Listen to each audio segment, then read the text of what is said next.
Aló, buenos días, les doy a todos nuevamente la cordial bienvenida pues a nuestro webinar, a todos nuestros clientes, allegados y amigos nuestros, a este webinar que hemos organizado relacionado con la potestad tributaria municipal y la armonización tributaria municipal, que como ustedes saben ha estado muy en el tapete en las últimas semanas, producto pues de unas sentencias que dictó la Sala Constitucional del Tribunal Supremo de Justicia en materia de armonización tributaria, donde le ordenaba a los municipios tomar pues acciones en acoplarse a una proyecto de ordenanza, supuestamente, aunque no lo hemos visto oficialmente, sino que ha sido por publicaciones de prensa y otros, pero le ordenó pues ciertas modificaciones a ordenanza, ¿no? Ese es un tema bien importante, bien trascendental en estos tiempos, porque sabemos que la presión tributaria de los municipios es bastante voraz y bueno, tiene una incidencia importante en las empresas. Les agradezco mucho pues la participación y en este caso van a intervenir varios socios nuestros del escritorio, entre ellos Juan Domingo Alfonso, Juan Carlos Garantón, Valentina Cabrera y Valmy Díaz, que van a ser los expositores. Tenemos proyectado en este caso que esto va a durar aproximadamente una hora entre las exposiciones, más o menos 10 minutos, 12 minutos de cada uno, y las preguntas y respuestas al final. Yo les agradecería que para ir coordinando las preguntas y respuestas a esas preguntas, que fueran haciendo las preguntas respectivas durante las exposiciones que hagan cada uno de los expositores. Pues. En el caso, le voy a pasar la palabra al primero que va a conversar sobre el particular, que es Valmy Díaz.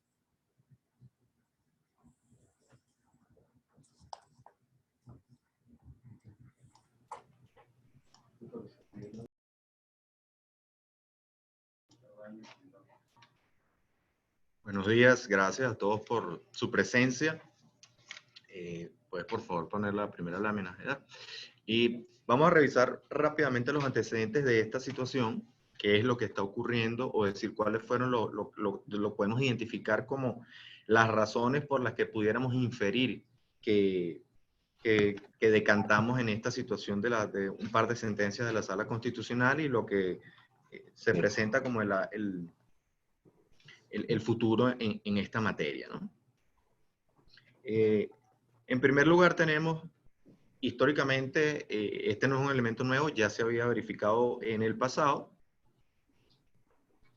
pero teníamos un incremento exacerbado de alícuotas en materia de impuestos a actividades económicas, en algunos casos hasta 15%, cuando se tiene en cuenta que estamos ante un tributo cuya base son los ingresos, su base imponible son los ingresos brutos, alícuotas de esas magnitudes son excesivas.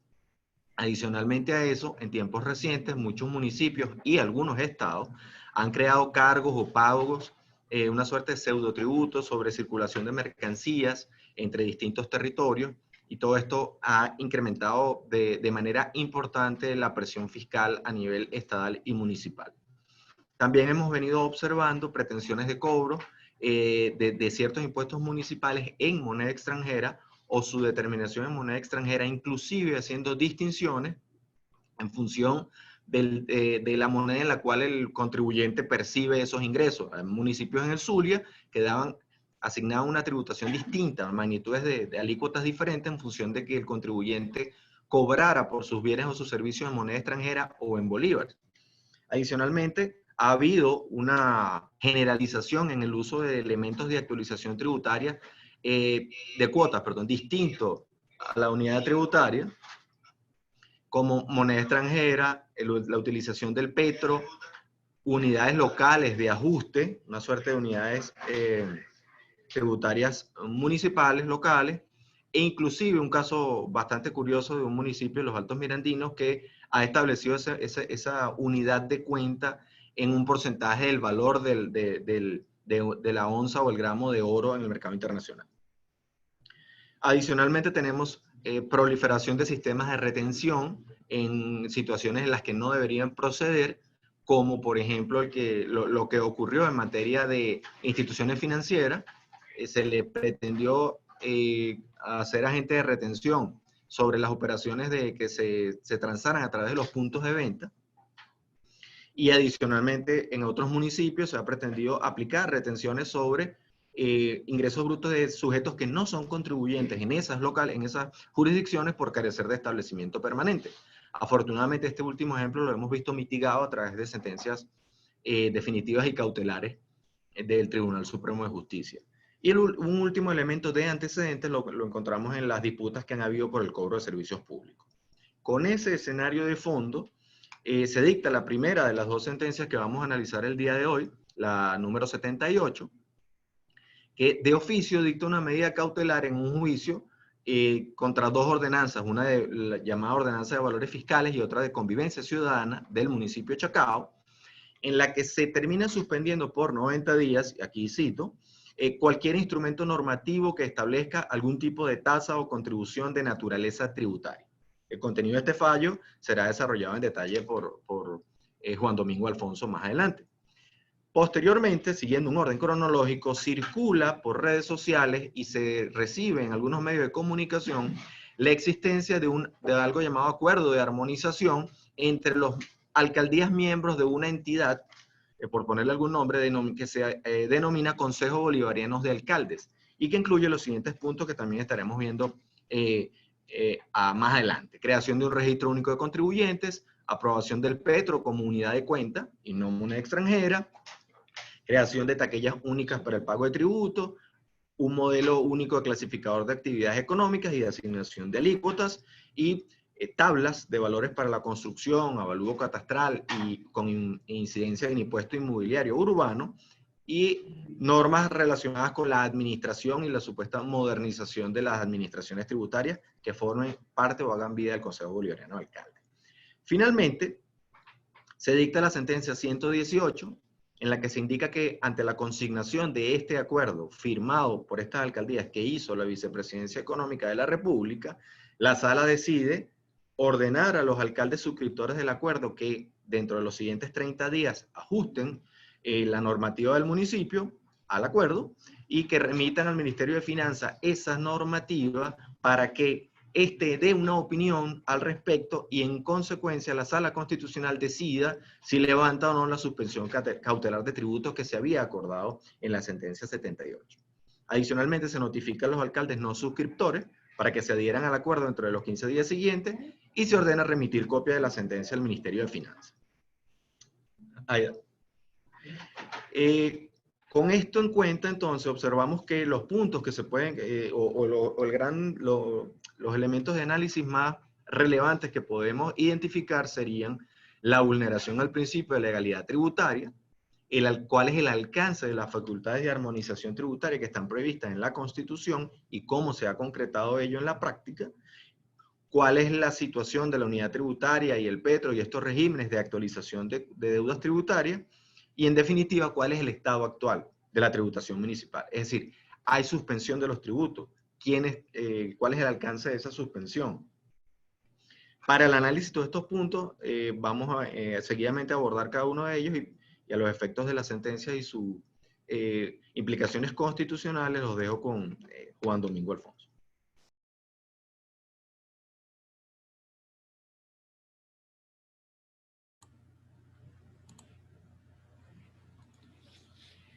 Bueno, muy buenos días a todos. Muchas gracias, Valmy, por el pase, y muchas gracias a todos por su asistencia y presencia e interés en este webinar de Torres Playa Araujo en la mañana de hoy sobre este tema tan importante que ha sido estas sentencias del Tribunal Supremo de Justicia de la Sala Constitucional, que han tenido un intervalo de un mes aproximadamente entre una y otra, y ha ido ejecutándose y variando la situación desde el punto de vista jurídico. Como bien señalaba nuestro socio Valmy Díaz, estamos ante un severo problema que es la voracidad fiscal, el cobro excesivo de tributos municipales por parte de las entidades políticas territoriales menores, y también la actualización monetaria por parte o unidades de valor por parte de los municipios y las alcaldías, lo cual ha constituido un asedio para los contribuyentes y las empresas en Venezuela. Por tanto, para tener un sistema coordinado y armónico, es muy importante esa coordinación y esa armonización desde el punto de vista tributario. Por tanto, se han dado estas sentencias que vamos a analizar y se realizó, la anterior, por favor, se realizó la primera sentencia en virtud de una demanda de nulidad interpuesta conjuntamente con amparo constitucional en fecha 8 de agosto del 2019, la cual fue admitida por la sala en dicha fecha, y en dicha demanda de nulidad se interpuso la nulidad, como Valmy Díaz lo señalaba, contra la ordenanza de creación de las unidades de valores fiscales del municipio Chacao y la ordenanza sobre convivencia ciudadana. Esa demanda de nulidad se interpuso y fue justamente dictada hace prácticamente un poco más de un mes, el 7 de julio del 2020, por la Sala Constitucional, la sentencia 078. Esa sentencia 078 del 7 de julio del 2020 suspende por 90 días cualquier instrumento normativo dictado por los consejos municipales y también por los consejos legislativos de los Estados miembros de la Federación que establezcan algún tipo de tasa o contribución de naturaleza tributaria, así como cualquier decreto o acto administrativo de efectos generales dictados con la misma finalidad por los alcaldes o los gobernadores. Se ordena al vicepresidente de la República, a los gobernadores, a los alcaldes y jefes del distrito capital a que conformen una mesa técnica a fin de coordinar los parámetros dentro de los cuales deben ejercer sus potestades tributarias, en particular armonizar en virtud de esa mesa técnica lo referido a los tipos impositivos y las alícuotas de los tributos. Y se ordena a Tarek El Aizami, vicepresidente de la República del área económica, para que presente informe detallado de las actuaciones desplegadas en ejecución de la referida sentencia. Llamo la atención a que la sentencia 078 suspende por 90 días cualquier instrumento normativo dictado por los consejos municipales y consejos legislativos que establezcan algún tipo de tasa o contribución de naturaleza tributaria. Fíjense que no tiene que ver con lo inicialmente planteado, como fue la creación de unidades de valor o unidades monetarias. La sentencia 078, por tanto, vulnera la autonomía normativa de los estados y municipios en las materias previstas por la Constitución, constituye un asedio al Estado federal descentralizado porque desconoce los poderes tributarios tanto de los estados como de los municipios establecidos en la Constitución en el artículo 179.2 y 164. La sentencia, desde nuestra perspectiva, también incurre en extrapetita y ultrapetita. Extrapetita, ¿por qué? Por lo señalado anteriormente, porque no se refiere a lo demandado inicialmente, que eran las unidades de valor. Y ultrapetita, ¿por qué? Porque suspende el poder tributario y normativo de todos los municipios y estados del país. Hay una anulación de la autonomía normativa de los estados y municipios, en consecuencia, en todo el país por 3 meses. Y hay un vaciamiento del contenido del poder tributario de los municipios y estados de forma temporal. Se viola asimismo el principio de separación de poderes, porque de acuerdo a la Constitución es el Poder Legislativo Nacional, es decir, la Asamblea Nacional, la que puede efectivamente dictar una legislación para garantizar la coordinación y armonización de los distintos poderes tributarios, definir principios, parámetros y limitaciones. Así pues, se violan sus funciones legislativas propias y se incide también sobre el estatuto del contribuyente, sobre los ciudadanos, sobre las empresas y sobre las garantías de las empresas y de nosotros los ciudadanos. ¿Y ello por qué? Porque se está estableciendo por la vía ejecutiva, por el vicepresidente de la República, gobernadores y alcaldes, y no por la vía legislativa. Hay una desproporción e irracionalidad de la orden de la sentencia en cuanto a la suspensión al extenderse a diversos tributos, por ejemplo, el impuesto municipal a las actividades económicas, industriales, comerciales o de servicios, o el impuesto inmobiliario urbano. Asimismo, pensamos que la sentencia vulnera el artículo 339 de la Constitución, que establece los estados de excepción y establece la ley, y vulnera el artículo 4 de la Ley Orgánica de Estado de Excepción. ¿Por qué? Porque esas dos disposiciones, constitucional y legal, prohíben o proscriben que se suspenda el funcionamiento de los poderes públicos. Y como he dicho, se ha suspendido el poder normativo, legislativo de los municipios y de los estados, esto es de las entidades políticas territoriales menores. Se vulnera el principio de la reserva legal, tributaria y el derecho al debido proceso, porque se incide en los derechos de los ciudadanos, violando así normas internacionales de derechos humanos en materia de tributación. Se quiebran los principios de reserva legal y de legitimidad de los tributos, y como consecuencia de la supuesta tesis del desacato en cuanto a la Asamblea Nacional se ha visto en la imposibilidad de dictar alguna ley sobre la materia, por tanto no puede incurrir en omisión. Se concentra el poder con claro desconocimiento en los principios constitucionales de la tributación y del Estado federal descentralizado, y muy importante, no se toma en cuenta ni al Banco Central de Venezuela ni a la Comisión Permanente de Finanzas y Desarrollo Económico de la Asamblea Nacional para alcanzar un sistema financiero y fiscal armónico como está establecido en la Constitución en los artículos 318 y 319. En la segunda sentencia, es la sentencia dictada el 18 de agosto del 2020, la 018, dictada por la Sala Constitucional del Tribunal Supremo de Justicia. En esa sentencia se ordena a todos los alcaldes, suscriptores del acuerdo, proceder en un lapso de 30 días continuos siguientes a la notificación de la sentencia para adecuar sus ordenanzas municipales relativas a los tipos impositivos y a las alícuotas de los impuestos a las actividades económicas y a los atinentes a los impuestos inmobiliario urbano y periurbano, a los parámetros establecidos en el acuerdo aprobado por el Consejo Bolivariano de Alcaldes. Fíjense que no señala por los consejos municipales, según lo prevé el artículo 162 de la Ley Orgánica del Poder Público Municipal.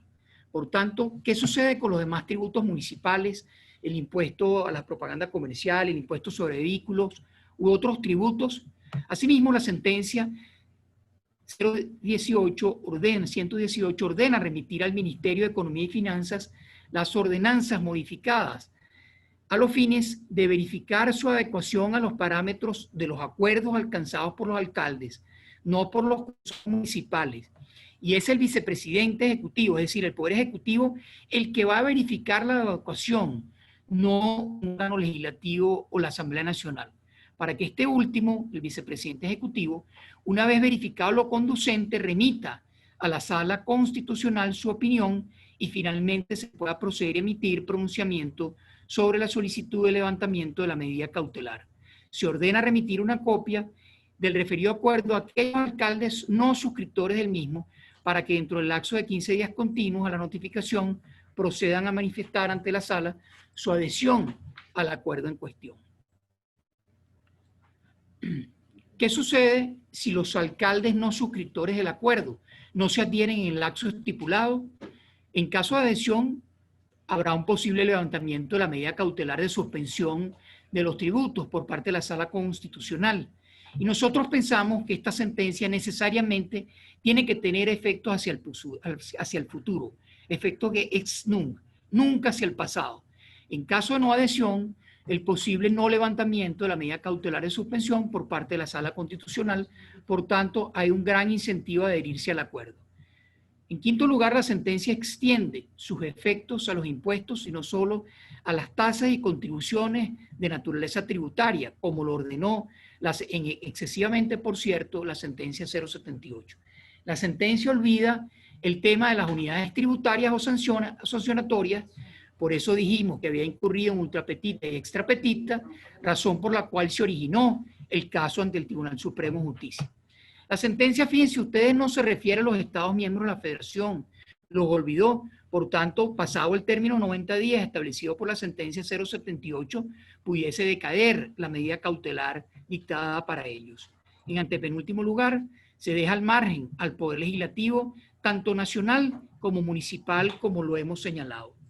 La verificación de la adecuación de las ordenanzas la realizará el Ministerio del Poder Popular de Economía por parte del Poder Ejecutivo Nacional. Y las normas del orgánico del Poder Público Municipal, sin duda, son muy importantes en materia de armonización tributaria, pero constituyen vehículos de armonización sin perjuicio de las normas nacionales, aunque pareciera que en este caso no se están efectivamente cumpliendo, porque no están cumpliendo lo ordenado por el artículo 162 de la Ley Orgánica del Poder Público Municipal, que establece que tienen que publicarse, tienen que ser acordadas por los municipios y tienen que ser publicadas en Gaceta Municipal para que entren en vigor.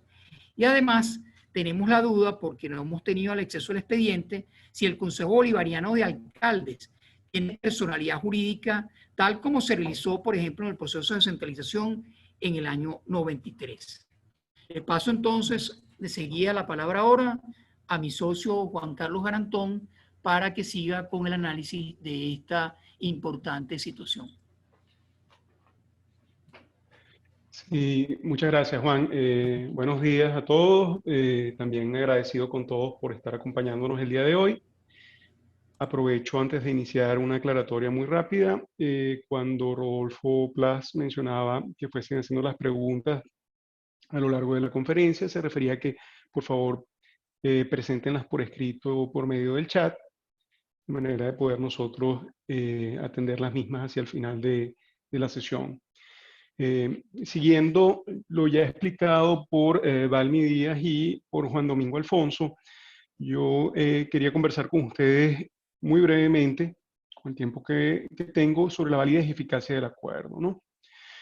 Haidar, por favor, cambia de lámina.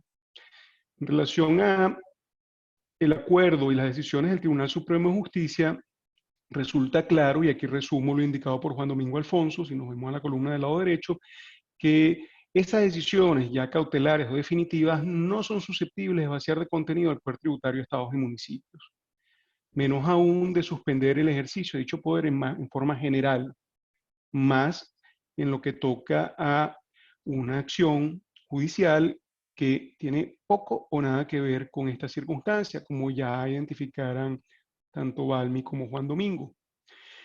Obviamente, las decisiones incurren en ultrapetita y extrapetita y ciertamente configuran violaciones abiertas y flagrantes a competencias que son atribuidas al Poder Legislativo Nacional. Independientemente de esa circunstancia, y todavía con las preguntas naturales que se generan en relación a hasta dónde llegan esas competencias que se reconocen al Ejecutivo Nacional dentro de este acuerdo, y en las decisiones para homologar o básicamente identificar la satisfacción de las condiciones para el levantamiento de la medida cautelar, así como el reconocimiento de una pretendida personalidad, la caracterización como un ente y competencias a un denominado Consejo Bolivariano de Alcaldes y Alcaldesas venezolanos. Sí, por favor, vamos a la primera lámina de nuevo.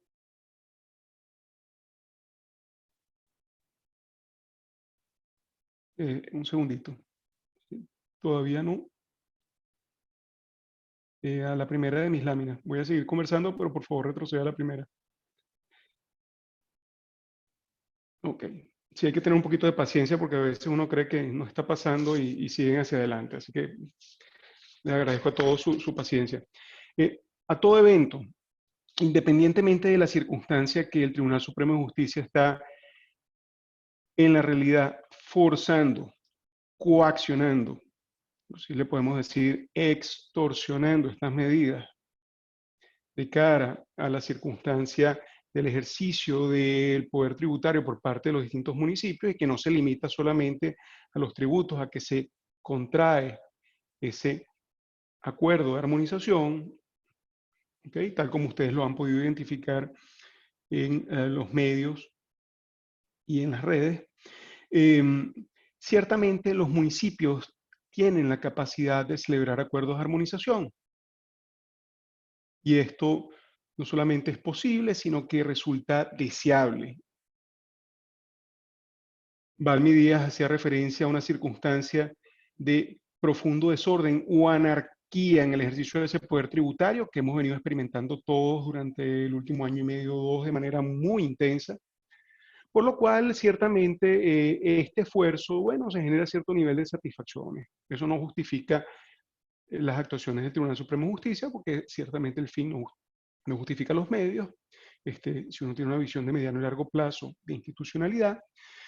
Y por otra parte, sí debemos considerar que en una base aislada, visto por sí solo, este acuerdo, en la medida en que no sea extorsionado, sino que sea el resultado de las voluntades de los distintos municipios, es susceptible de generar ciertos resultados que son deseables y son razonables. Ahora bien, a todo evento, para que estos acuerdos puedan ser válidos y lleguen a ser eficaces, obviamente ellos no pueden violentar normas constitucionales y en ese sentido los acuerdos tienen que limitarse dentro del escenario de las normas atributivas de competencia de nuestra Constitución a los municipios y no afectar las competencias del Poder Público Nacional y del Poder Público Estatal. Eso por un lado. Juan Domingo Alfonso nos hablaba hace unos momentos del tema de competencias técnicas en lo que tiene que ver con la utilización de elementos técnicos de actualización tributaria. Ese es muy importante. Hay otras adicionales. Y por supuesto, tampoco se pueden afectar principios constitucionales de dogmática tributaria de los que se denominan del Estatuto del Contribuyente, en la mejor expresión de Ferreiro y utilizada a menudo por nuestro profesor Federico Araujo. Adicionalmente, y este es un punto importante, lo vamos a ver con efectos prácticos, tampoco pueden violentar normas armonizadoras previstas en leyes nacionales. Pues ciertamente estas resultan de un mandato constitucional que está contenido fundamentalmente en el 156 numeral 13, donde esa competencia está atribuida de manera exclusiva y excluyente en la Constitución al Poder Público Nacional. Y si bien en la medida en que ese Poder Público Nacional no ejerce esas competencias en un momento determinado, ellas pueden llegar a ser llenadas por estos acuerdos intergubernamentales que puedan desarrollar los municipios. Estos acuerdos no pueden contravenir lo establecido en esas leyes. En nuestro caso en particular, estaríamos hablando por los momentos como normas armonizadoras, a falta de una ley especial, de las normas contenidas en la Ley Orgánica del Poder Público Municipal por un lado, y también las normas contenidas en el Código Orgánico Tributario por otro. ¿Ok? Entonces vamos a pasar a la página siguiente. Esa. Ok. La verdad es que esto es un ejercicio de paciencia, por lo menos para mí. Pero muchas gracias, Edgar. Entonces, a todo evento, algunos puntos prácticos importantes en relación al acuerdo. El acuerdo solo va a generar sus efectos una vez que cumpla su proceso de recepción en cada municipalidad. ¿Qué significa esto?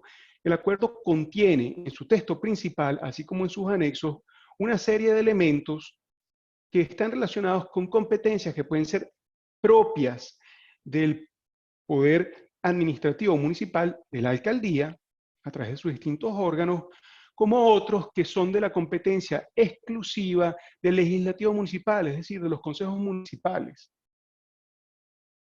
Por otra parte, si bien se reconoce la posibilidad de llegar a acuerdos y entendimientos dentro del principio de colaboración que reconoce la Constitución entre poderes públicos y que identifica la Ley Orgánica del Poder Público Municipal de manera clara y precisa, en sus artículos 170, 171, 173 y algunos otros, debemos delimitar los mismos a cierto tipo de actividades, como puede ser, por un lado, la posibilidad de que se pueda llegar a acordar voluntariamente la generación de un registro único de contribuyentes, por un lado, a nivel de alcaldes, a otra que se pueda llegar a acordar elementos relacionados con mejores prácticas para el desarrollo de las actividades administrativas en los procesos de verificación, inspección, administración de tributos.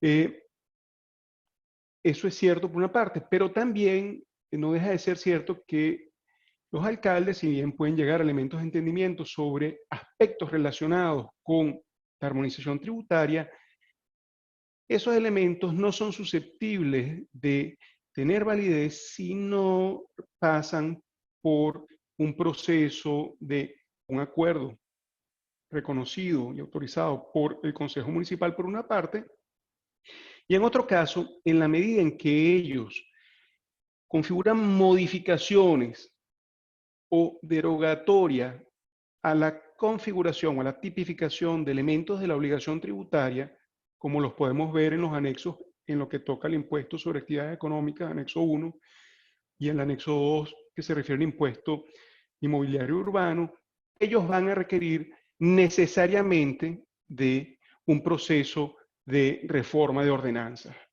¿Okay? Es poco probable que estos procesos, inclusive para las alcaldías miembros de ese consejo, puedan culminarse en el plazo de 30 días identificado en el texto del acuerdo, por un lado, e identificado por el Tribunal Supremo de Justicia en la Sala Constitucional en su decisión. Entonces, es muy probable que en la práctica nosotros vayamos a ver extensiones de este plazo, aclaratorias del Tribunal Supremo de Justicia o la emisión de nuevas decisiones en el futuro próximo. Por otra parte, y aquí sí quiero insistir en el tema, en el caso de elementos acordados, voluntariamente de nuevo, que resulten contrarios a normas de la Ley Orgánica del Poder Público Municipal o del Código Orgánico Tributario, ellos van a ser simple y claramente irritos e inaplicables. Y esto sí lo podemos identificar, inclusive del texto del acuerdo, así como de sus anexos. Pasamos a la tercera lámina y me refiero muy rápidamente a dos de ellos, ya que estoy sobre mi tiempo ya. Uno de ellos tiene que ver con la utilización del petro como un elemento técnico de actualización. Si ustedes ven el texto principal del acuerdo, se refiere a él indicando dos elementos distintos. Uno, el que el ordenamiento jurídico venezolano prohíbe la utilización del cobro en divisas. Bueno, la verdad es que para nosotros eso es una expresión muy gruesa. Obviamente hay una serie de experiencias prácticas establecidas en distintas leyes, como pueden ser la ley que crea la contribución especial de precios extraordinarios exorbitantes en el mercado petrolero internacional de los hidrocarburos, y la ley de contribución, la ley constitucional del régimen tributario para el desarrollo del arco minero del Orinoco, con poca aplicación práctica este segundo. Entonces, dentro de esas circunstancias se pueden plantear ciertas dudas en relación a la utilización del petro. Vemos que nos habla de la utilización del petro como moneda de cuenta y procede a incluir el petro dentro de los elementos de configuración tanto de las tasas como de los supuestos de valoración de la tabla de valores de la construcción y la planta de valores de la tierra en ese anexo. Obviamente eso lleva a una modificación de las ordenanzas y debe pasar por un proceso legislativo municipal para llegar a ser válido. Por otro lado, la fijación de un mínimo tributario con una base en petros también configura tal modificación y solo puede ser válida una vez que se produzca esa modificación normativa. Eso por esos lados.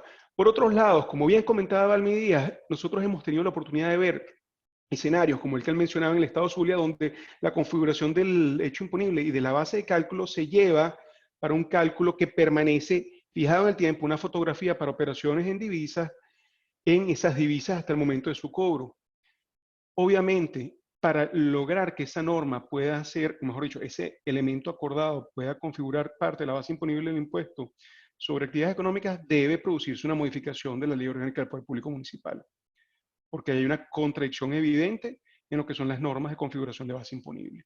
La otra tiene que ver, y con esto termino, con el periodo del tributo y sus anticipos. Siguiendo una práctica patológica de los municipios en los últimos tiempos, se identifica en el anexo 1 como un periodo, a los efectos del uso de las alícuotas, un periodo mensualizado, que pareciera un periodo mensualizado actual.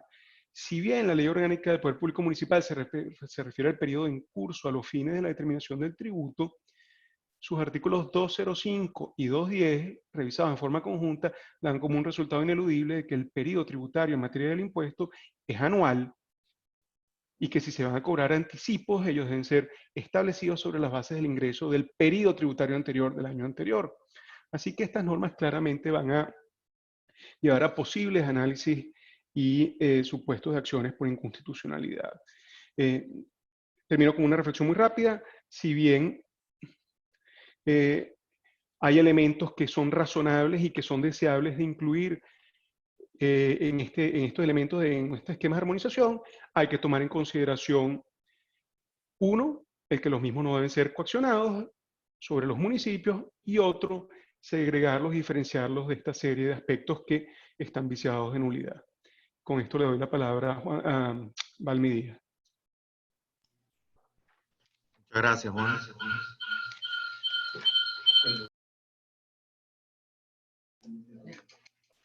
Continuamos entonces revisando. Vamos a darle una pasada a elementos adicionales que merecen análisis, que se derivan del acuerdo, adicionalmente a los puntos fundamentales que acaba de referir Juan Carlos. Y digamos, en este momento me voy a concentrar en hacer señalamientos muy puntuales a elementos que resultan curiosos sobre el acuerdo, teniendo en cuenta, por supuesto, que su análisis, en la medida en que esto se vaya decantando en el tiempo, probablemente vamos a ir identificando otras situaciones que merecen nuestra atención, además de esperar cuando se llegue a concretar su aplicación en la práctica y ver que también qué deriva de allí. En consecuencia, primero podemos hacer referencia a un elemento que ya ha sido comentado por Juan Domingo y también por Juan Carlos, que es cuál es la naturaleza jurídica de eso que se denomina Consejo Bolivariano de Alcaldes, puesto que eso no está del todo claro y en consecuencia nos plantea cuál es la legitimidad que puede eventualmente tener esto desde su origen, ¿no? Este acuerdo. Nuevamente, creo que esto debemos señalarlo en repetidas ocasiones, lo dijo Juan Carlos, lo dijo Juan Domingo, pero me parece prudente que lo tengamos siempre en cuenta. Estamos haciendo consideraciones, estamos haciendo análisis, estamos haciendo observaciones sobre un texto que circuló en redes sociales. No hemos visto, hasta donde nosotros entendemos, no se ha producido su publicación en algún instrumento oficial de divulgación.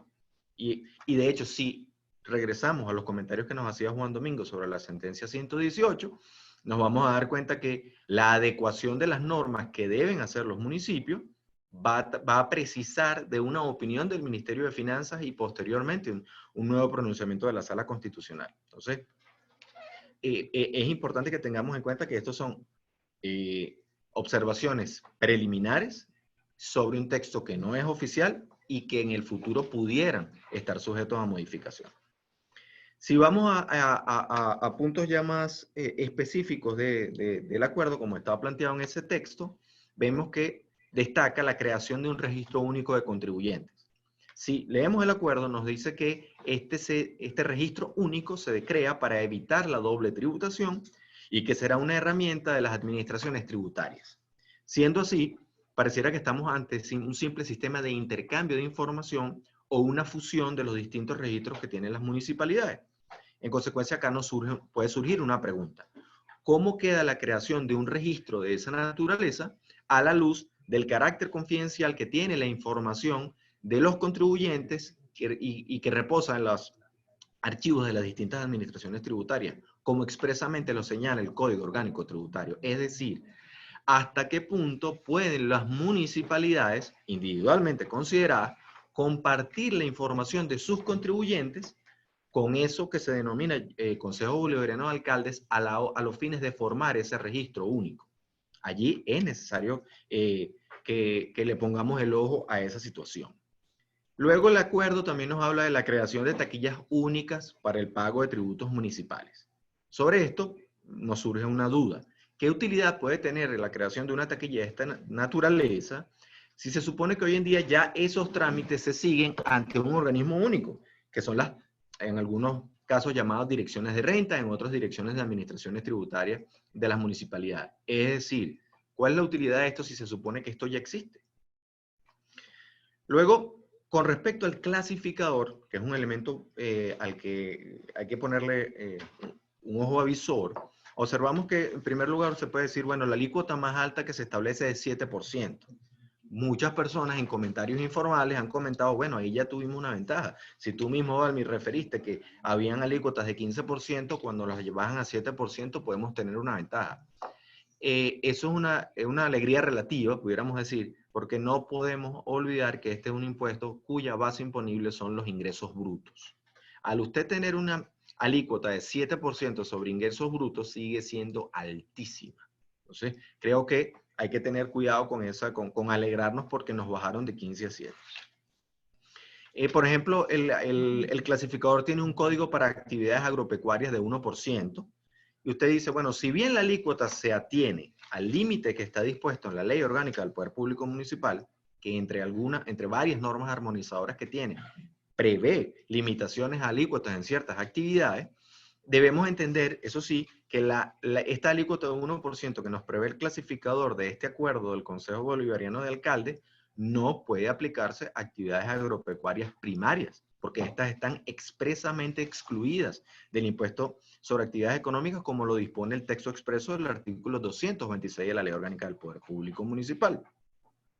Otro elemento que llama la atención, el acuerdo fija, o el clasificador del acuerdo, fija una alícuota máxima de 1% para actividades de radiodifusión, cuando la disposición transitoria séptima de la Ley Orgánica del Poder Público Municipal limita esa alícuota a las actividades de radiodifusión al 0,5%. O sea, ahí tenemos una extralimitación que en principio haría que una disposición de este estilo del acuerdo fuese nula, está viciada de nulidad porque está contrariando la norma expresa de la Ley Orgánica del Poder Público Municipal mientras ésta se mantenga así. Salvo que haya una modificación de la ley, esa alícuota de 1% para radiodifusión termina siendo nula, la máxima, ¿no? Recordemos que el clasificador nos pone mínimos y máximos, nos pone intervalos. En este caso nos estamos refiriendo a la máxima, pero ya establecer el límite máximo en exceso de lo que prevé la Ley Orgánica del Poder Público Municipal, vicia de nulidad esa norma acordada, como bien le llamaba Juan Carlos. Por otro lado, podemos destacar que fija una alícuota máxima, de nuevo, de 5% en el caso de actividades bancarias. Eso, nuevamente, luce excesivo, sobre todo si consideramos que un sector respetado, reputado de la doctrina venezolana, ha abogado desde hace tiempo, porque el gravamen en el caso de la banca debería aplicar sobre el margen financiero neto. En consecuencia, una alícuota de 5% resulta bastante alta de por sí, al ser un tributo sobre ingresos brutos, pero en el caso de la banca puede tener un impacto inclusive mayor en virtud de la dinámica o de la modalidad que sigue ese tipo de negocio. A eso también habría que ponerle un ojo. En definitiva, un elemento que es general del clasificador es que se igualan con la misma alícuota muchas actividades que son distintas. Ahí están agrupando actividades que son muy disímiles entre sí. En consecuencia, usted puede decir que el acuerdo y su clasificador tienen un definitivo efecto de unificación, pero eso no necesariamente implica que el efecto sea armonizador, porque al usted unificar cosas que son muy distintas entre sí, por una parte, le está limitando el poder que pueden tener las distintas municipalidades de estimular ciertas actividades, colocando la alícuota más baja, o entendiendo que la dinámica de ese sector económico amerita de alícuotas más bajas que las que puede tener otro. Inclusive, hay momentos en este acuerdo donde hay actividades industriales que se encuentran agrupadas con actividades comerciales. La naturaleza es totalmente diferente y normalmente la práctica nos llevaba a que las actividades industriales solían tener alícuotas más bajas, no solamente por la dinámica del proceso de manufactura o de transformación de materias primas, sino también por un tema de dirigismo fiscal en el buen sentido. Es decir, usted quiere estimular que haya mucha más manufactura, que haya más industrias. Y una de las formas de estimular, que es un clásico, en tributación, es alícuotas más bajas. Si usted agrupa esas cosas así, de nuevo, puede estar unificando, pero no necesariamente armonizando. En la tabla de valores catastrales es otro elemento que debe llamarnos la atención. Todos los valores se fijan con el Petro como unidad de medida. En función, además, acá hay que hacerse eco de los muy buenos comentarios que nos hacía Juan Carlos hace rato en ese punto. Ahora, en materia de valoración de la tierra o de la propiedad inmobiliaria, los fines de los distintos tributos que nos podemos conseguir, a fines catastrales, es importante tener en cuenta que la naturaleza de los valores es muy disímil en materia inmobiliaria en virtud de su ubicación geográfica y una cantidad de elementos adicionales. Probablemente si usted tiene un terreno o una propiedad inmobiliaria que tiene dentro de los parámetros que se maneja el acuerdo, que nos habla de tipo A, tipo B, es decir, imaginemos para ponerle un nombre, usted tiene una propiedad inmobiliaria con un valor máximo en una ubicación geográfica, en una, imaginemos, una ciudad capital de un eje industrial, imaginemos el eje Carabobo-Aragua, probablemente no tenga el mismo valor de mercado que pueda tener una vivienda de las mismas características o una propiedad de las mismas características en otra región, en una región fronteriza, en una región con menos servicios públicos. Esta unificación de valores catastrales que hace el acuerdo pudiera terminar dando al traste con la realidad, sobre todo si tenemos en cuenta que la Ley Orgánica del Poder Público Municipal en materia de impuesto inmobiliario urbano pone preeminencia en el valor de mercado a los fines de la determinación. Si usted está fijando estas tablas de manera unificadora sin entender que hay realidades muy distintas en esta materia, de nuevo, unifica más no armoniza o incluso puede quedarse, puede ponerse de espaldas a la naturaleza del tributo porque los valores de mercado definitivamente no se van a parecer a lo que está siendo plasmado aquí.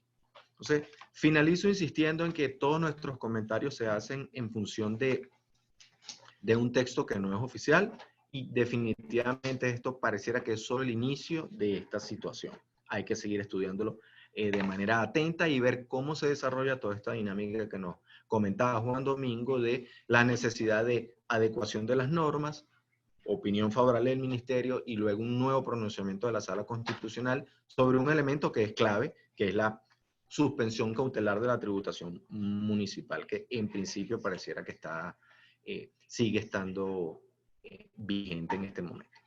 Muchas gracias de nuevo, agradezco su acción y su presencia virtual y los dejo con mi socia Valentina acá.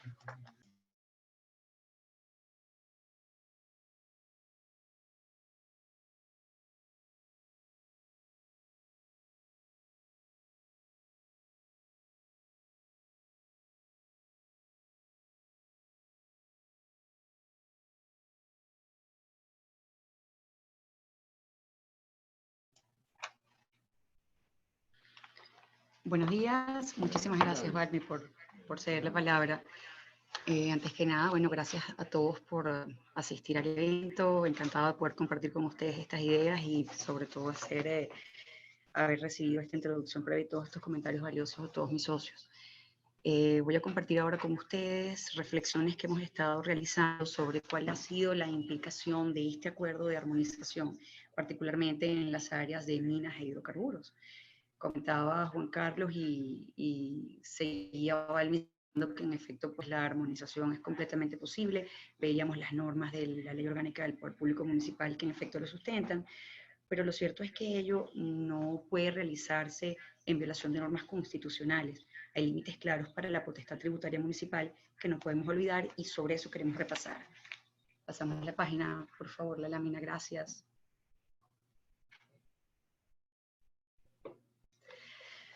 Comencemos dándole una vista a códigos que han sido incluidos en el clasificador de actividades del acuerdo, sugerido por el Consejo Bolivariano, del cual ya mis socios se han referido. Los códigos 201 y código 301 incluidos en este clasificador de actividades prevén la gravabilidad de, en el primer caso, el sector primario, lo que es la explotación de minas y canteras. En particular, el código señala como una de las actividades gravables la extracción de minería, piedras, extracción de minerales, piedras, arcilla, arena y cualquier otra actividad no especificada en la explotación de minas y canteras. Vemos que la alícuota que está prevista alcanza unos límites altos, comienza en un 0,25%, pero que puede ser la más alta, el 5%. Alícuota bastante alta, por cierto. Luego, pasando ya a otro sector económico, no un sector económico primario, sino denominado en el mismo clasificador como un sector terciario, tenemos que se contempla la gravabilidad de comercio al mayor, pero en particular en el 301 de minerales, metales, combustibles, gasolina, gasoil, queroseno, etcétera, aceites, grasas, lubricantes, minerales y metales ferrosos y no ferrosos. En este caso, su límite máximo en la alícuota alcanza el 2,5%. Pues bien, pasemos la lámina, por favor. Esta primera revisión nos deja claro que es la pretensión que entre las actividades a ser gravadas por el poder público municipal o su potestad tributaria, que en efecto recaiga sobre ciertas actividades que están incluidas en el sector de minería y de hidrocarburos. Pero repasemos cuál es el marco legal venezolano de una manera muy breve para poder contestarnos esta pregunta que pues, es la que nos hacemos si en efecto el poder tributario municipal tiene competencia para crear, administrar y recolectar impuestos en materia de hidrocarburos y minas. Y viendo el marco legal, haremos las diferencias tanto en hidrocarburos como minas en el tipo de actividades. Comenzamos, por supuesto, por el primer nivel, que es la Constitución de la República Bolivariana de Venezuela. La lámina les presenta las normas en base a la publicación en Gaceta Oficial del año 2009. Comenzamos con el Poder Nacional. Vemos que de acuerdo al artículo 156, numeral 12 de la Constitución, y lo cual es bastante discutido y siempre el punto de partida para este análisis, la potestad es exclusiva para el Poder Nacional para crear impuestos sobre hidrocarburos y minas.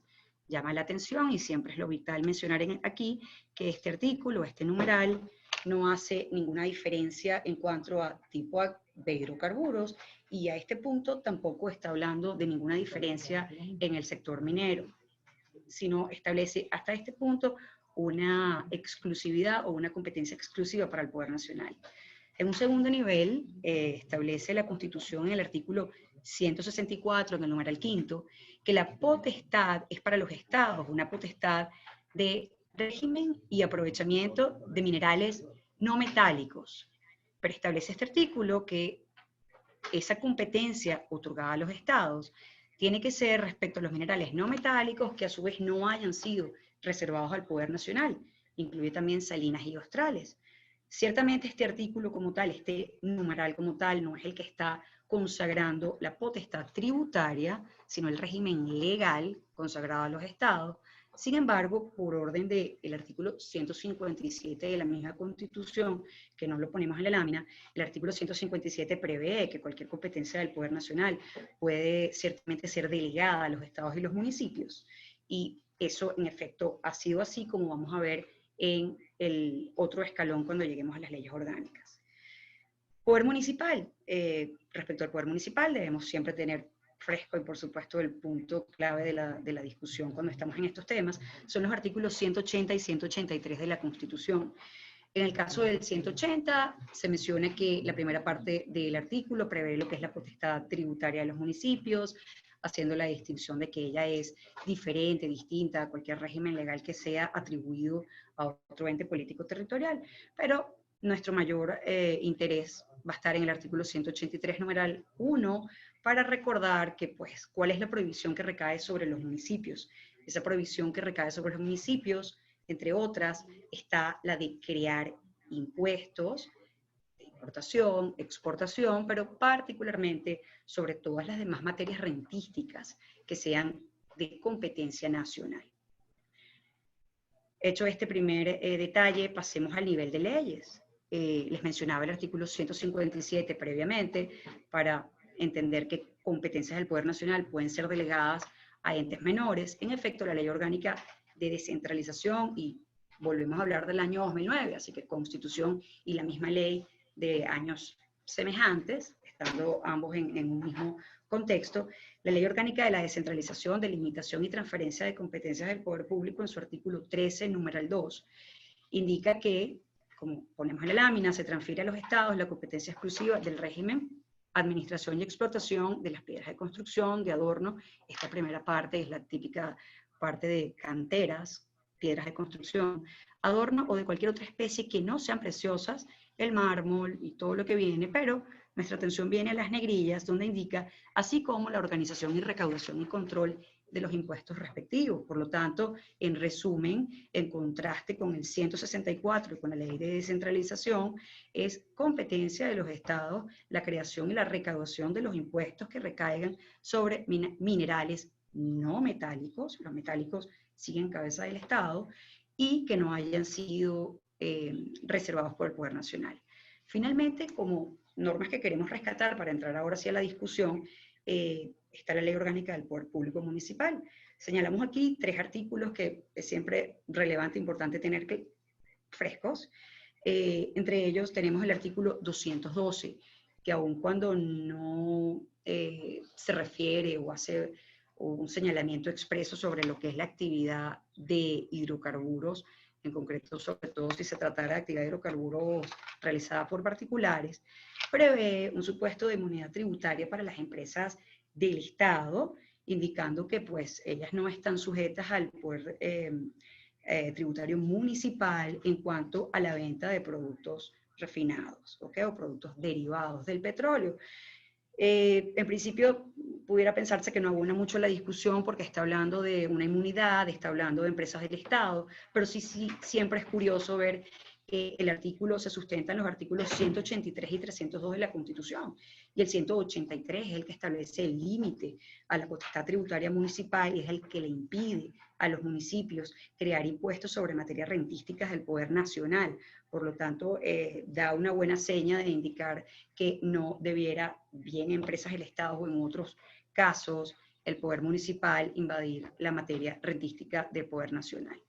El artículo 213 y 218 también abonan algo a la discusión. El 213, a pesar de que no es un tema de prohibir la gravabilidad a los municipios de estas materias que estamos conversando, lo que está estableciendo es reconocer una deducción de la base imponible para los contribuyentes en un municipio dado respecto a lo que hayan pagado por regalía en otra jurisdicción o lo que hayan pagado en otra jurisdicción por un impuesto específico.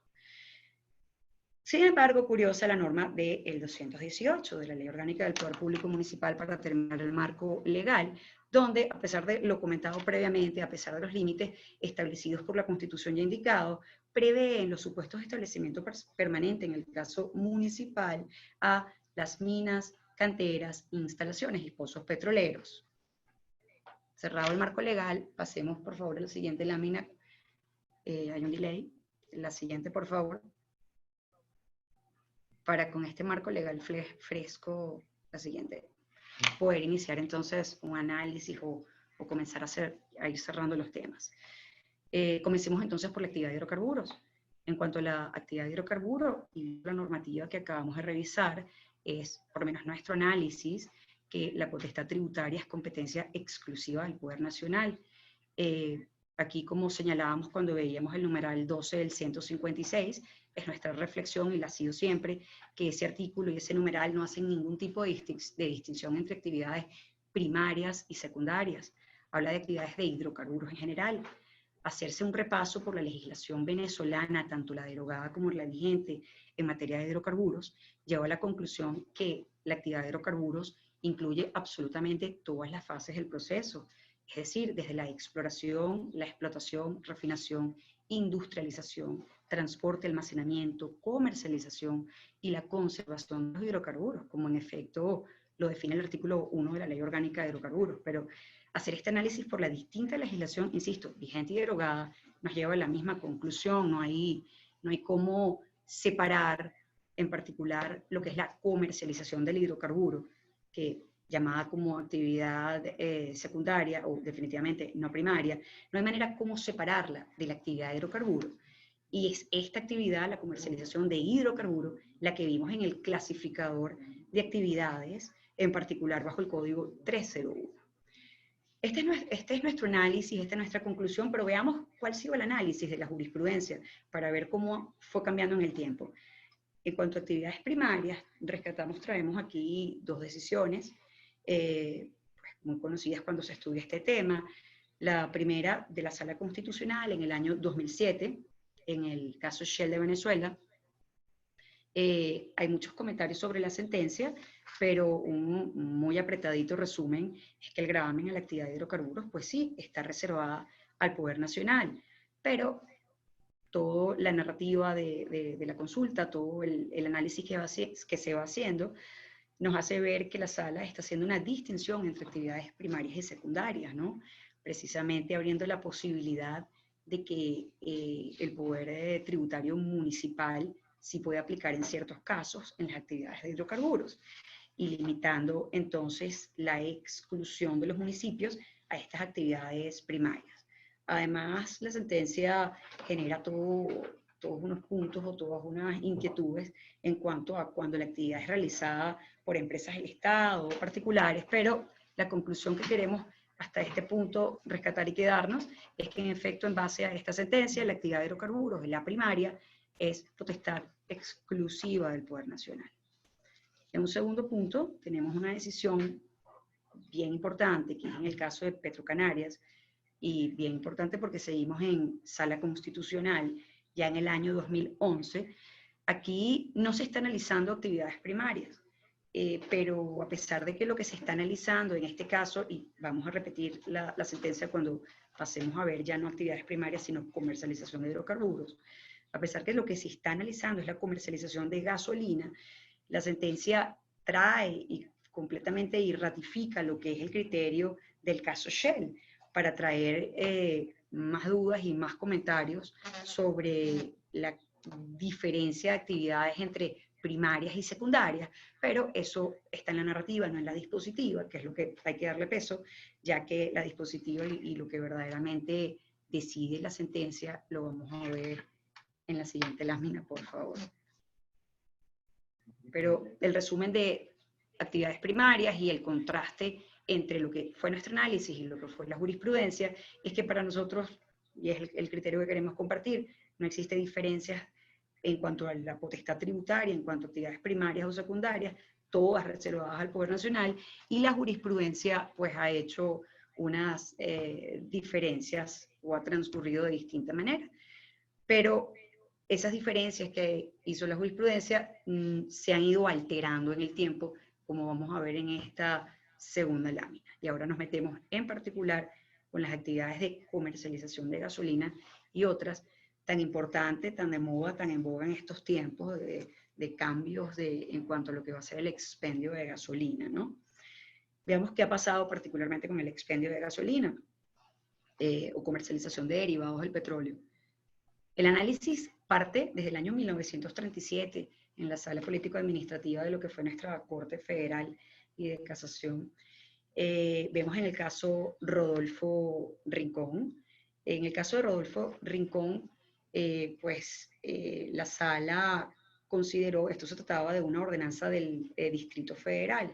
En particular, la sala consideró que la ordenanza lo que estaba creando realmente era un impuesto al consumo de la gasolina.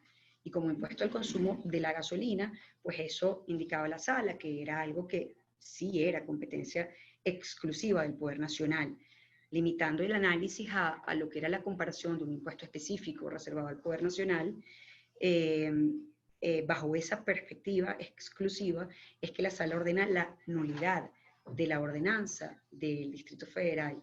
Sin embargo, deja ver la sentencia que si el caso en análisis o si la sala hubiese analizado esto como un caso de expendio de gasolina, que entonces sí habría cabida para el gravamen municipal. Pero se centró en el impuesto específico al consumo y es por ese punto que decide considerar la nulidad de la ordenanza. Vemos el progreso y vemos unos años posterior, en el año 1970, vemos como la misma sala y en el caso Creole Petroleum Corporation, y ahora saltamos, ya no es el Distrito Federal, que era el del conflicto del caso anterior, sino estamos ahora en lo que es el Distrito de Huacara, en el estado Carabobo. En este caso, la sala da un paso más adelante que ya se veía venir en el caso Rincón y indica expresamente que no hay provisión para que los municipios graben la comercialización, considerando que pues, es totalmente distinto el impuesto específico, que además era trasladado al consumidor por las compañías, y que en consecuencia la actividad económica como tal de la comercialización del hidrocarburo era algo que el municipio sí podía gravar. Así quedamos en el año 70 y hacemos un brinco grande a lo que es el año 2007 y pasamos al Tribunal Supremo de Justicia, la Sala Político-Administrativa, con el caso Corporación La Petrolia. Vemos en este caso, nuevamente, un análisis de venta de combustible. Aquí se cambia el criterio de manera importante y se considera que la actividad sí es una actividad de hidrocarburos, ¿okay? Que es una parte esencial, esta comercialización de hidrocarburos es una parte esencial de la actividad y que como tal está reservada al Poder Nacional, no pudiendo el municipio gravar el la venta de combustibles. Pero estamos en la sala político-administrativo y unos añitos más tarde, 2011, pasamos a la sala constitucional en el caso Petrocanarias, con la particularidad e importancia que de acuerdo al artículo 335 de nuestra Constitución, el criterio de la sala sí es vinculante para las demás salas del país, no necesariamente todos los comentarios del fallo, pero sí lo que le indique el dispositivo del fallo. ¿Y qué indica este caso? Ahora nos trasladamos al estado Táchira, en el municipio de San Cristóbal, y en una revisión constitucional por una apelación que hizo el municipio a una decisión de la sala político-administrativa, la sala político-administrativa en la primera decisión había desaplicado por control difuso el código 2 de la ordenanza de este municipio de San Cristóbal. Había desaplicado la ordenanza porque precisamente incluía, como vimos al inicio de la charla, el comercio y la venta de productos derivados del petróleo, distribuidores y mayoristas de combustible, que es exactamente lo que nos dejó ver la lámina inicial en cuanto al código 301, incluido en el clasificador de actividades del convenio. Lo cierto es que en esta decisión, la sala constitucional decide que la venta de productos derivados no está sujeto a los impuestos municipales. Es la decisión más reciente al respecto y ordena la desaplicación de ordenanzas del municipio de San Cristóbal. Por lo tanto, creo que la reflexión deseable o la que queremos compartir es que este acuerdo está partiendo de un clasificador de actividades que incluye actividades que no solo están reservadas al Poder Nacional, sino que además la evolución de la jurisprudencia en años anteriores, o lo último que la Sala Constitucional, que todos debiéramos, o los tribunales debieran acatar, ha indicado que no es gravable por el Poder Municipal. Pasemos entonces ahora a, por favor, la siguiente lámina.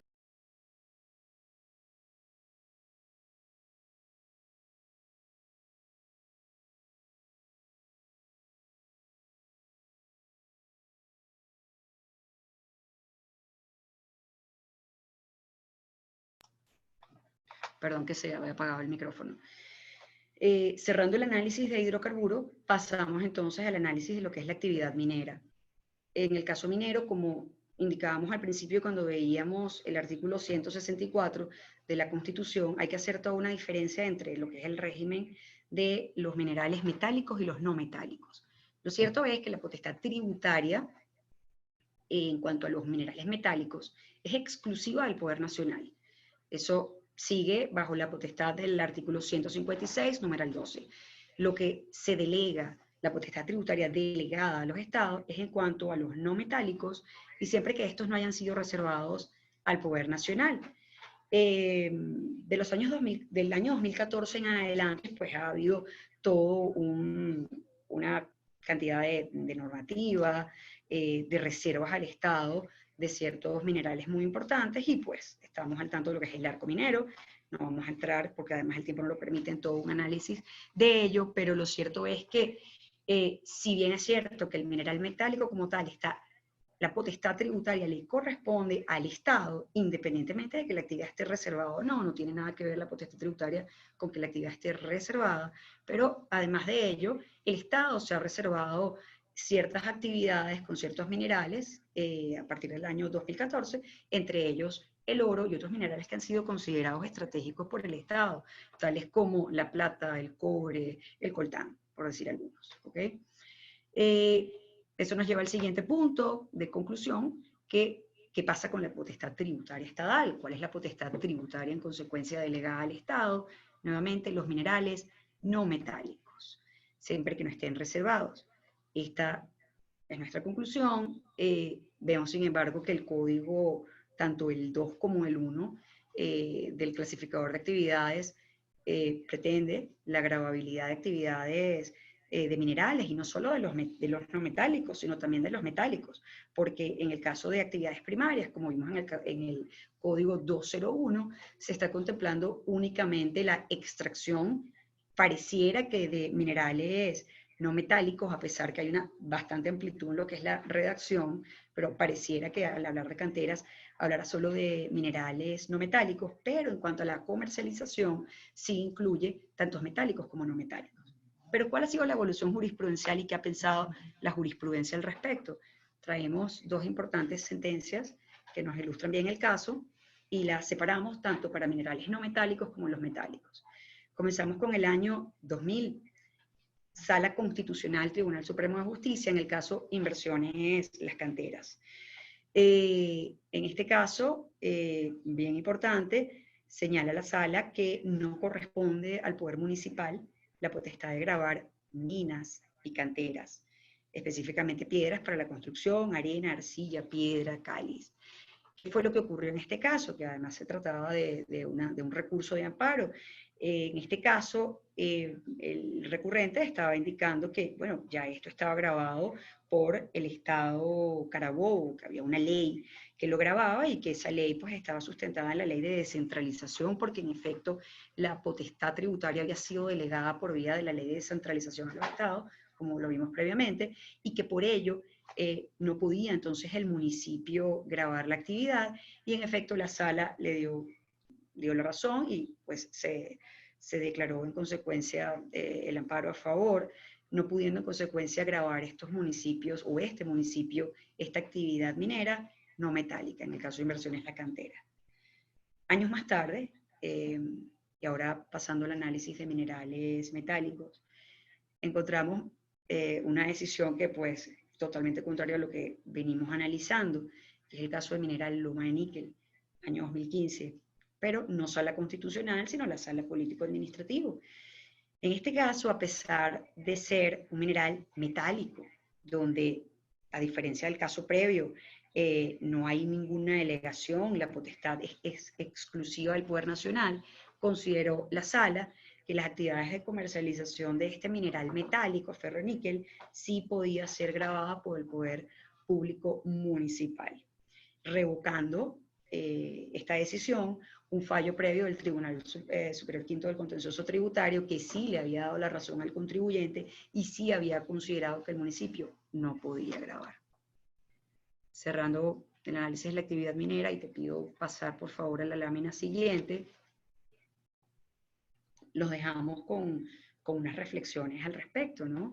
Y ellas son que las actividades minera y hidrocarburos, a nuestra manera de ver, que están previstas en los códigos 201 y 301 del clasificador de actividades, no pueden ser gravadas por impuestos municipales. Ciertamente es plausible todo intento de armonización, es deseable, pero lo que no es permisible es que ello vaya en contra de los principios constitucionales, y por lo visto pues se ha ignorado tanto las restricciones constitucionales como el mismo criterio que a la fecha maneja, por ejemplo, la Sala Constitucional. Sí pueden los municipios llegar a los acuerdos, no solo acuerdos para armonizar, inclusive para distribuir la base, como bien pretende o bien establece el artículo 219 de la Ley Orgánica del Poder Público Municipal, pero no estos excesos o no violentar los límites ya discutidos. La última reflexión para nosotros vital es que el sector minero y el de hidrocarburos sigue siendo evidentemente vital para el desarrollo del país. Estamos en momentos bien complejos, el tiempo se agota, vemos los precios del hidrocarburos como bajan, vemos todo el tiempo que probablemente se ha perdido en un gran desarrollo que debiera nuestro país verdaderamente tener. La incidencia total en las industrias de minas e hidrocarburos, el governmental take, lo que es el impacto global es muy alto en Venezuela, raya del 91-92%, eso no es competitivo en ninguna parte del mundo. Hacer un análisis de un régimen fiscal global es vital si queremos competir con países de la región y verdaderamente traer de vuelta inversionistas. Este es un punto que no puede olvidarse. No puede simplemente haber un acuerdo entre municipios para ver quién se queda con qué y olvidar cuál es el impacto global sobre la actividad, porque sencillamente nos saca de mercado. Y con eso cerramos este punto y le damos las gracias hasta aquí y seguimos con lo que debe ser con mi socio oponente Rodolfo Plas, y le doy las gracias de antemano. Bueno, muchas gracias a los ponentes, a los expositores, a los cuatro mis socios que han hecho las exposiciones anteriores. Hay algunas preguntas que han formulado algunos de los participantes. Hay 3 bloques de preguntas, diría yo, hasta el momento. Por supuesto, Valentina es la última que expuso en este momento y no sé si hay algún tipo de preguntas sobre lo que ella plantea sobre la exposición que hizo. Algunos interrogantes, no sabemos todavía, pero hay tres bloques de preguntas que están dirigidas a Juan Domingo Alfonso, Juan Carlos Garantón y Valmy Díaz. Dentro de las preguntas que le formulan a Juan Domingo Alfonso, dice, hay una que establece lo siguiente, expresa lo siguiente: la suspensión de los 90 días de la sentencia 078 son días continuos, o sea, debe interpretarse por días como días continuos o días hábiles. Otra pregunta es, ¿qué validez tienen las fiscalizaciones efectuadas por los municipios durante este periodo de transición de los 90 días, entiendo? ¿Y son válidos los reparos y multas determinadas? Voy a pasarle la palabra a Juan Domingo Alfonso para que él le responda a esas preguntas que formularon, y después, bueno, volveré a plantear las preguntas a los otros expositores.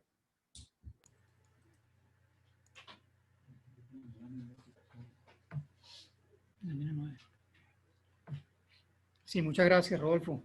Muchas gracias a los participantes por sus interesantes preguntas, que algunas de ellas ya hemos tenido posibilidad de verlas en el chat, y agradecidos por su presencia en este webinar. Bueno, en cuanto a la primera pregunta, muy interesante, si la suspensión de 90 días ordenadas por la sentencia originaria son días continuos o días hábiles. La sentencia 0118 expresa textualmente en su texto, en todas sus órdenes, que son días continuos. En contraste, la sentencia 078 no lo expresa así. Es decir, en el dispositivo, en la orden, simplemente habla de los 90 días. En ese sentido, de acuerdo al Código Orgánico Tributario vigente, los plazos establecidos por días, en principio, se contarán por días hábiles, salvo que la ley disponga que sean continuos. Evidentemente, no estamos ante lapsos de procedimiento administrativo, lapsos de la administración, sino estamos ante una orden judicial que tanto la Ley Orgánica de Procedimiento Administrativo como el Código Orgánico Tributario se refiere a los tributos y las relaciones derivadas de los tributos. De tal manera que pudiese ser aplicable tanto el Código de Procedimiento Civil, por una parte, como la disposición mencionada de los plazos legales y reglamentarios que se establecen en el Código Orgánico Tributario, como aquellos establecidos por días, se contarán por días hábiles, salvo que la ley disponga que sean continuos. Aquí hay un tema interesante, que además está en juego el poder tributario. En el sentido de que la orden prevista originalmente fue específicamente por la sentencia 078 para tasas y contribuciones de naturaleza tributaria. Esto de alguna manera es ampliado por la sentencia 0118. Entonces, en nuestro criterio, en virtud de las disposiciones del Código Orgánico Tributario y las disposiciones del Código de Procedimiento Civil, en principio serían días hábiles, además que se trata, como decía, del ejercicio del poder tributario, del ejercicio por parte de los municipios o estados de poder establecer tributos, de poder imponer tributos. Y obviamente las órdenes de cada una de los lapsos de cada una de las órdenes de la sentencia 0118 son expresamente en días continuos. Es importante también aclarar que, como dije en la exposición, hay una usurpación de las funciones normativas del Poder Legislativo Nacional en la Ley Orgánica del Poder Público Municipal. Y me estoy refiriendo al artículo 162 de la Ley Orgánica del Poder Público Municipal, donde para entrar en vigencia del acuerdo, como lo establece la segunda sentencia, no hay constancia de que el acuerdo se haya publicado en Gaceta Oficial Municipal, y es a partir de allí donde empieza a tener vigor de acuerdo a las propias disposiciones de la Ley Orgánica del Poder Público Municipal. Y no hay constancia, asimismo, de que los consejos municipales hayan aprobado el mencionado acuerdo. En cuanto a la segunda pregunta, ¿qué validez tienen las fiscalizaciones durante este periodo de suspensión? Pues bien, aquí ha habido algo lacerante que ha sido la suspensión del poder tributario municipal. ¿En qué sentido? En que se ha suspendido por 90 días el ejercicio del poder tributario de acuerdo a la primera sentencia en materia de tasas y contribuciones de naturaleza tributaria, y que la segunda sentencia incluso lo extiende con las debidas aprobaciones, tanto del vicepresidente de la República, como incluso el levantamiento de la medida por el Tribunal Supremo de Justicia, realizado por la Sala Constitucional, realizado los debidos exámenes, se entienden, también como señalé, incurriendo en extrapetita o ultrapetita, porque lo extiende tanto el impuesto a las actividades económicas especiales como al impuesto de inmobiliario urbano, como lo han expuesto cada uno de mis socios que me sucedieron en la palabra. Por tanto, yo diría que si hay fiscalizaciones en esos periodos no relativos a esos tributos, esas fiscalizaciones en virtud de ese poder tributario, pues tendrían validez y eficacia.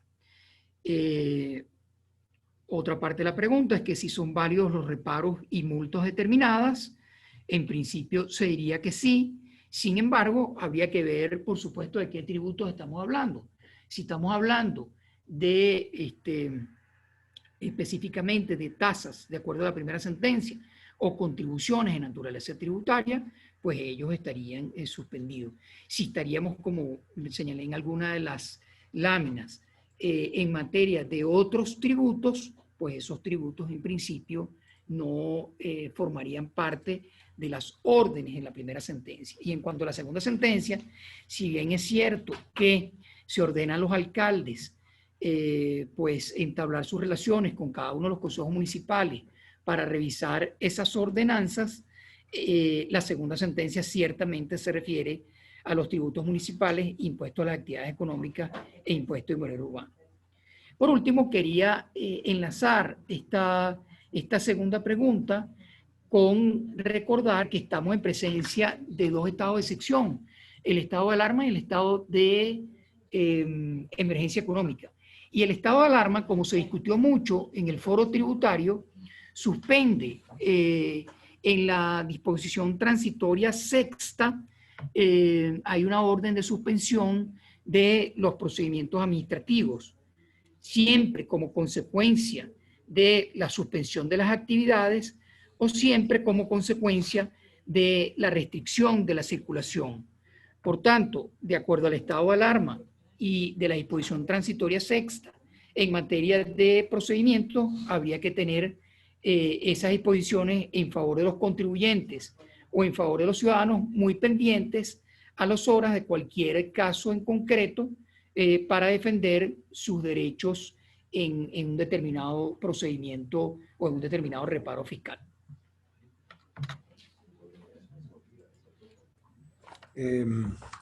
Gracias, Juan Domingo.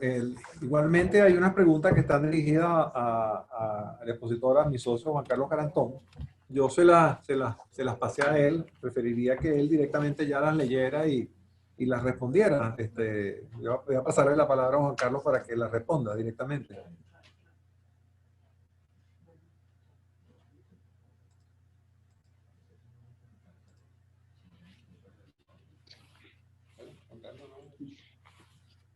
Yo tengo tres preguntas. Rodolfo, la primera coincide tiendo a pensar yo que coincide con la identificación del tema de los 90 días ya mencionado por Juan Domingo, que ciertamente hay que analizarlo en detalle y el parte de la posición de la utilización de días hábiles para el conteo, que resulta razonable de entrada. La segunda nos habla de los reparos y multas determinados durante el lapso de suspensión, que es una pregunta también bien interesante. Ya Juan Domingo entró a mencionar, hacer comentarios sobre ella, así que yo no me voy a repetir. Ciertamente Juan Domingo destacó un aspecto fundamental que tiene que ver con la circunstancia del COVID y la declaratoria de emergencia, tal como se ha venido reiterando en estos tiempos, ¿no? Y la tercera se refiere a que así los ingresos que se obtengan de la recaudación entrarán al Tesoro Nacional o Municipal. Esta pregunta no deja de ser interesante. Ciertamente, si uno identifica el texto del acuerdo, como en sus anexos el convenio de adhesión, nosotros no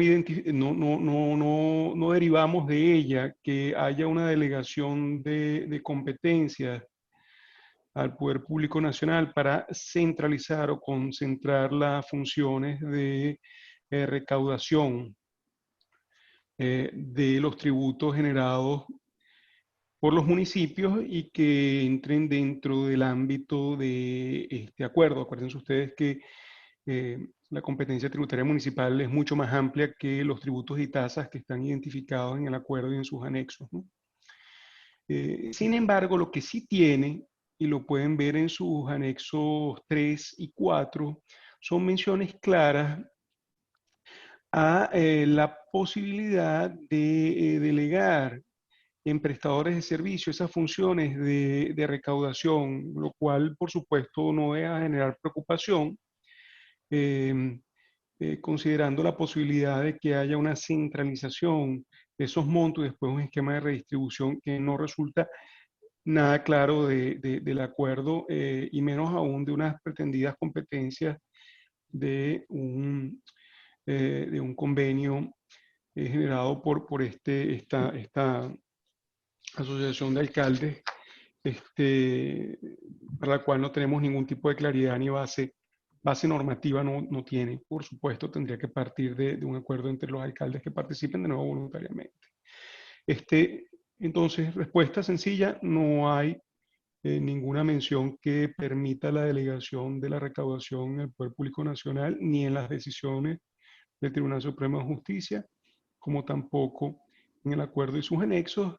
Lo que sí puede haber eventualmente es un elemento de descentralización, pero como bien decía Balmi, yo creo que estamos en los inicios querido el socio Leonardo Palacio, en los prolegómenos de esta circunstancia y todavía queda mucho por ver en relación a qué va a pasar.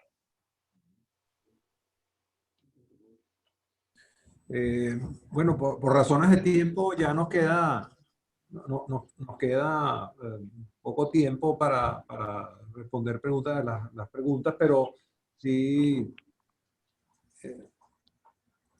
sí vamos a proceder a formular las últimas dos preguntas que se las formulan a la expositora Valmidía, que serían las siguientes, ¿no? Y con esto vamos a concluir. Ya ya nos hemos pasado un poco el tiempo que teníamos estimado.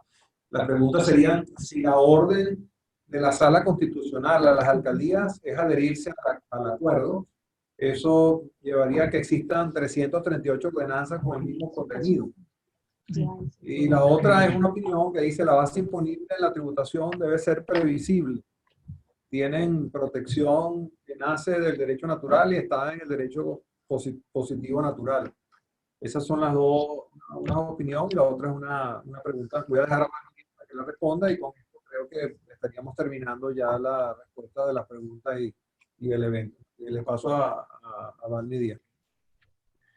Sí, efectivamente. Vamos a empezar por el comentario primero. Ciertamente uno de los elementos que debe siempre acompañar el ejercicio de la potestad tributaria es el de la previsibilidad en el tiempo. De hecho, eso está asociado a un par de garantías innominadas que están en la Constitución del 99, que son seguridad jurídica y confianza legítima.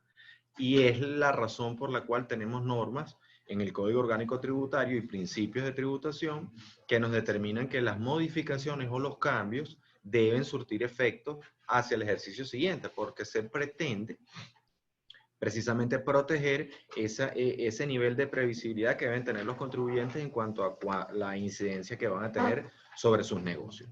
De manera que el comentario es muy acertado. Con respecto a la pregunta, digamos, si se reciben en las ordenanzas y copian textualmente, vamos a tener 330 y pico o 335 ordenanzas iguales. En principio, ese pudiera ser el caso, pero en materia de alícuotas hay un elemento que es bien particular, y es que el clasificador de actividades que nos trae el acuerdo tiene intervalos, tiene límites mínimos y máximos para los mismos grupos. En consecuencia, pudiera darse, porque las alcaldías van a tener que decidir cuál es la alícuota. La alícuota no la van a poder establecer tal cual como está en el acuerdo en este momento, de decir, actividades de prestación de servicios comerciales de X naturaleza. El acuerdo ahorita nos dice entre 2, por decir un ejemplo, no tengo la mano, pero entre 2% y 5%. Cada ordenanza va a tener que decidir si es 2, 2,5, 3, 3,5, 3,5. Es decir, tiene que fijar una alícuota, no puede quedar fijado en ese intervalo. Desde esa perspectiva, bueno, pueden ocurrir tantas permutaciones como la gente que juega lotería nos puede decir. Porque va a haber quizás en una alcaldía para esa actividad adoptan una alícuota del 4 dentro de ese límite, y otro adopta un 2, y otro adopta un 0,5, y otro adopta un 3. Entonces, no necesariamente, salvo que se volvieran a poner de acuerdo todos, las ordenanzas van a ser exactamente iguales, al menos en lo que tiene que ver con el clasificador, porque hay intervalos. Con esto creo que concluimos. Le doy la palabra a Rodolfo para que los despida, y nuevamente les agradezco su presencia y su atención. Bueno, muchas gracias a todos los asistentes. Le damos las gracias por la